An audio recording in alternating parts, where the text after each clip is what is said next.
May the words of my mouth and the meditations of our hearts and minds together be acceptable to you. Amen. It seems fitting that we talk about these stories on this day that the church calls Transfiguration Sunday.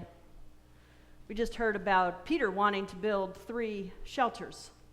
And it just so happens that we worked on 3 homes while we were in West Virginia. The word transfiguration comes from the Greek. It was translated from the Greek for the word metamorphosis. So kind of get a sense of what transfiguration is. We usually think of metamorphosis more in, butterflies, caterpillars turning into butterflies and things. Again, how relevant as we head into Lent. But what we heard was this kind of image of God's glory just bursting out of the man that those disciples knew as Jesus. And just as those disciples witnessed a transfiguration of Jesus on that mountain, we too can witness miraculous transformations in our lives and in the lives of others. And that's what we're talking about today. So we left Medford on a Monday morning. We were an interesting group. It was truly a journey of faith because, you see, the 6 of us really didn't know each other all that well. So on our ride there, we got to know each other, but we were embarking upon this journey to a place we really didn't know. Weren't quite sure where we were going to be staying. We knew we were going to be staying in a church, but that was about all we knew. We had no idea what kind of work we were going to be doing, and so there were a lot of unknowns. So you might want to know, why West Virginia? Especially in January. Why in the world go to West Virginia in January? But you may recall that there'd been some flooding there back in June. And there were a series of 8 to 10 thunderstorms that came rolling across those mountains, dropping almost 10 inches of rain in a 12 to 24-hour period on top of mountains. Now you can imagine that much rain falling anywhere, but when it falls on top of a mountain, it has no place to go but down the mountain, into the valleys. And who lives in the valleys? Lots of people. And so it had no other choice but to flood people's homes. The homes that we went to repair were basically all flooded by what is normally a little babbling brook, Howard Creek. Yes, it rises and falls with the rain, but nothing like this had ever been seen before. Some of the homes were washed completely off their foundations. I saw one picture of a man and his daughter standing on a front porch. The rest of the house was gone. So between June and December, while they had had their floods in June, you may recall that over the summer and into December, there were hurricanes, there were all kinds of tropical storms, there were horrible fires, forest fires that had happened in the southeast where they're not usually so prevalent. So even though the flooding in West Virginia kind of got forgotten by the rest of the country, those people were still suffering. Especially hard hit was the town that we went to, White Sulphur Springs, which you may or may not know if you're a golfer. It's home of the Greenbrier Resort. Now, this kind of posh resort is the main employer for the people in the community. So while they themselves were not too economically impacted, although they did have to cancel one of the PGA tours that was supposed to happen there, the greater catastrophe was to most of their employees, to the center of town where the surrounding neighborhoods were all flooded. That's where Howard Creek comes in. So in the aftermath of the storm, the community and the resort, they all kind of partnered with the government and with churches and other non-governmental agencies, and they partnered together to rebuild White Sulphur Springs with a name of a group that is just perfect. Neighbors loving neighbors. That was the heart of their mission, their ministry, and what they needed to do. So when we went, we contacted UMCOR, the United Methodist Committee on Relief in West Virginia, and they connected us to neighbors, loving neighbors. There were two people that we worked with, the one that had made the original connection, who actually ended up being from, I'm trying to think, I think it was Delran. So she had come home for the holidays. She'd come back to New Jersey for the holidays, which was kind of funny. The other person that we worked with was named Casey. And Casey talked with me a lot during the week. He was from Tennessee, from that area that had just suffered forest fires.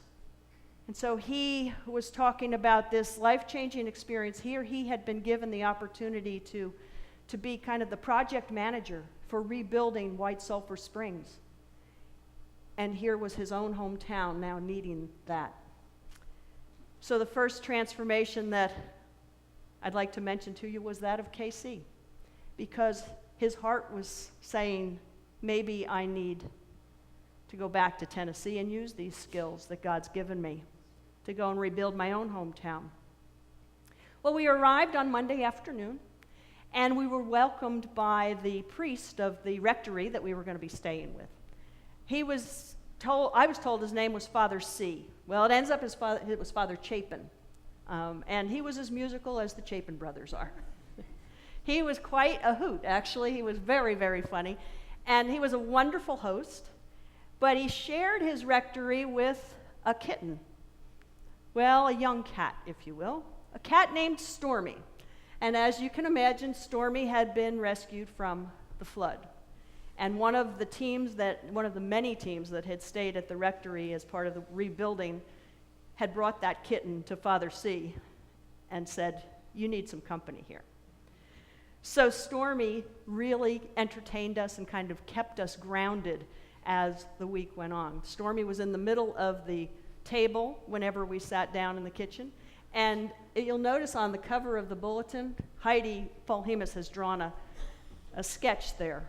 And who's in the center of it but Stormy, as well as those people, those of us that were there. So we got settled in. Thankfully, there were bedrooms and bathrooms, enough for all of us. So on Tuesday morning, we got up bright and early and went down the street to the Episcopal Church. We'd been at the Catholic Church, now we were at the Episcopal Church. And that's where we got our work assignments. And we met Alex and we met Casey. Well, this was right at the end of the Christmas holidays, so it was a little hard getting started. They were just back on the job.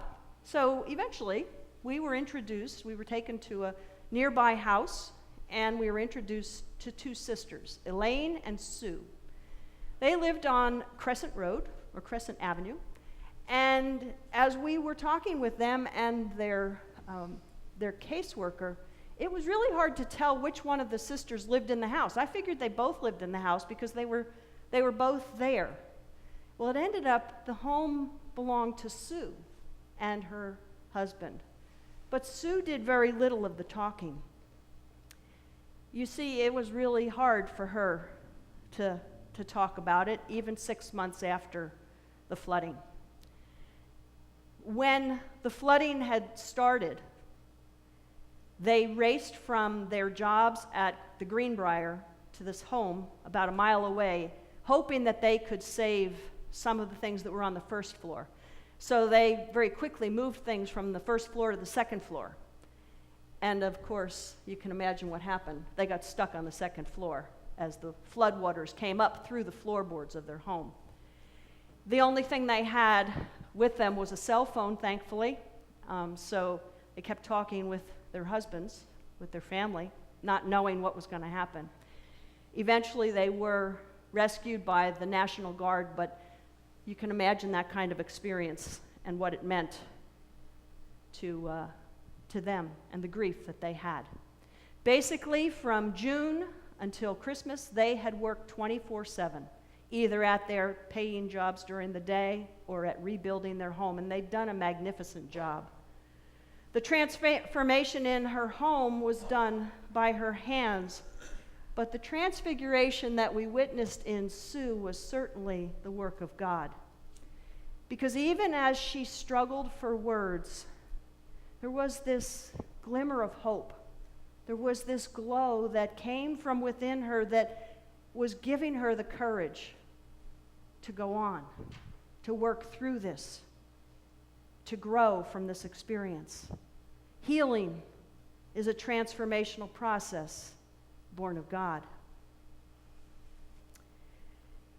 The people that we spoke with didn't feel sorry for themselves.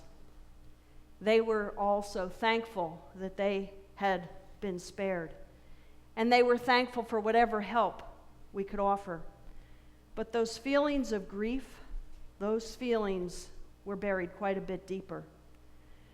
I kept wondering what my role in this whole fiasco was, because we had people like John Cornu with us who is very handy.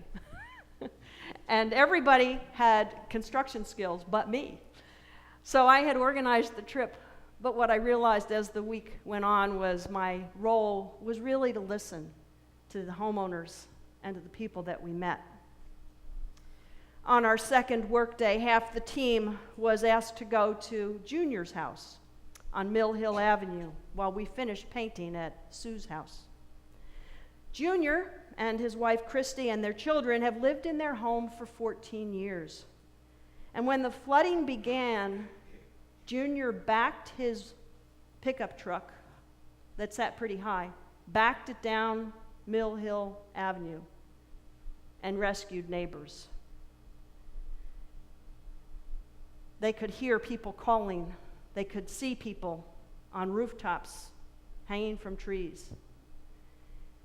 Unfortunately, Junior wasn't able to save them all, and Christy still is haunted by cries for help that she heard coming from down the street. In fact, she said that the sound that she remembers most from that day is the sound of silence as the last of the screams stopped. The neighborhoods destroyed. People lost homes. People lost items. But 23 people from that neighborhood surrounding Howard Creek lost their lives. Mostly women and children, from what we were told. The children were the toughest ones, toughest stories to hear. But Christy told me of this spiritual transformation that she herself had experienced through this disaster. You see, she'd been a non-Christian up until that time. Junior, very faithful Christian. And Junior kept on her.